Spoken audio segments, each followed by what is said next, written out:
Hello दोस्तों, आइए चलिए सुनते हैं आज की कहानी। एक गांव में एक पाखंडी बाबा रहता था। सारे गांव के लोग और पड़ोस के गांव के लोग सभी उसे बहुत ही शक्तिशाली बाबा समझते थे और अपनी समस्या का हाल बताने के लिए उसे बाबा के पास आते थे। लेकिन वह सभी से समस्या का हल करवाने के बाद बहुत सारे पैसे लेता था।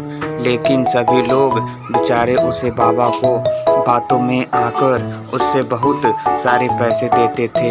इसी तरह वह बाबा बहुत ही पैसे कमाता था।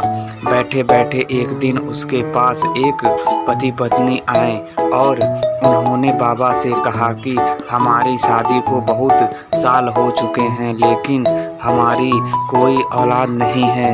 यह सुनकर बाबा ने कहा, तुम्हारे घर में और आपकी किलकारी गूंजेगी, लेकिन तुम्हें एक बकरे की बलि चढ़ानी पड़ेगी। लेकिन वह बकरी बहुत ही खूबसूरत होनी चाहिए। यह सुनकर पति पत्नी ने कहा, ठीक है, हमें मंजूर है।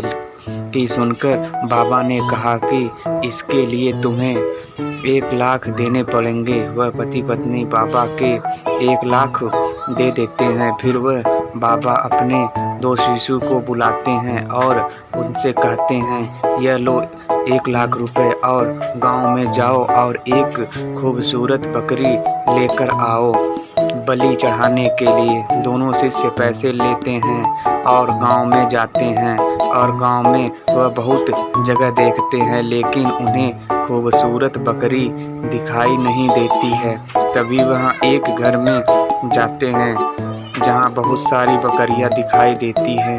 उसमें एक खूबसूरत बकरी भी थी। वहीं पर 2 बकरियां थी, एक सफ़ेद बकरी और एक काली बकरी। दोनों भी बातें कर रही होती हैं कि काली बकरी। वहीं पर 2 बकरियां थी, एक सफ़ेद बकरी और एक काली बकरियां। सफ़ेद बकरी काली बकरी से कहती है, देखो, यह लोग मुझे खरीदने आए हैं। अभी लोग मुझे घर ले जाएंगे, मेरे अच्छी तरह से देखभाल करेंगे, मुझे हरा हरा चारा खिलाएंगे। इसके बदले में उन्हें ताज़ा तमन दूध दूंगी। यह तो मैं नहीं ले जाएंगे, क्योंकि तुम काली बकरी हो और मैं सफ़ेद बकरी हूँ और बहुत ही खूबसूरत हूँ। यह सुनकर काली बकरी निराश हो जाती है और कुछ नहीं कहती।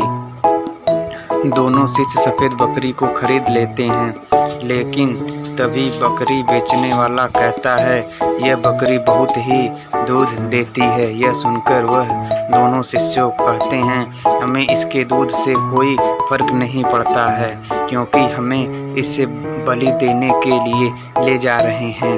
यह सुनकर सफ़ेद बकरी दंग रह जाती है और उसे अफसोस होता है कि वह अपने खूबसूरती पर गोली हवन कर रही थी, लेकिन अब उसे बलि चढ़ाया जाएगा और उसे अपनी बात का पछतावा होता है। दोनों शिष्य बकरी को लेकर बाबा के पास जाते हैं। बाबा बकरी को देखकर कहते हैं, अच्छी बकरी लाए हो, अब तुम इसे रात में यहाँ पर रख दो और कल सुबह इस नदी पर ले जाकर नहलाना, उसके बाद हम इसकी बलि देंगे।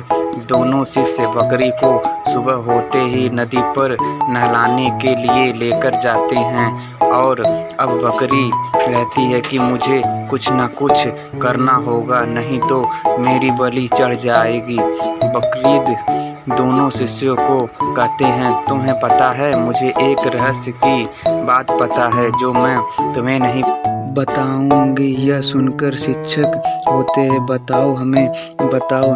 इसका बकरी कहती है, यह तो मैं सिर्फ तुम्हारे बाबा को ही बताऊंगी, क्योंकि ये रहस्य की बात है। दोनों शिष्य बकरी को लेकर बाबा के पास जाते हैं और बाबा से कहते हैं, यह बकरी कोई रहस्य की बात जानती है, लेकिन यह कह रही है कि यह सिर्फ आपको ही बताएगी।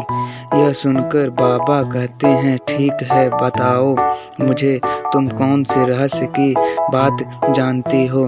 बकरी जोर जोर से हंसने लगती है। यह सुनकर बाबा कहता है, तुम क्यों हंस रही हो, ये सुनकर बकरी कहती है, मैं पिछले जन्म में इंसान थी, लेकिन मैंने एक बकरी की बलि दी थी, इसलिए मैं इस जन्म में बकरी बन गई हूँ और आज तुम मेरी बलि दे रहे हो और अगले जन्म में तुम भी बकरी बन जाओगे। ये सुनकर बाबा डर जाता है और अपने शिष्य से कहता है, तुम इस बकरी को ले जाओ और हमारे घर में बांध दो। बकरी को रोज सुबह सुबह हरा चारा खिलाना और हम इसका ताज़ा ताज़ा दूध पिएंगे। अब हम इसकी बलि नहीं चढ़ाएंगे। इसके बाद बकरी बहुत ही आराम से रहने लगती है और हरी चारे खाती है और वह अपनी चतुराई की वजह से अपनी जान बचा लेती है। दोस्तों कमेंट में ज़रूर बताएं कि यह कहानी आपको कैसी लगी और ऐसी ही कहानी के लिए चैनल को सब्सक्राइब और फॉलो ज़रूर करें। धन्यवाद।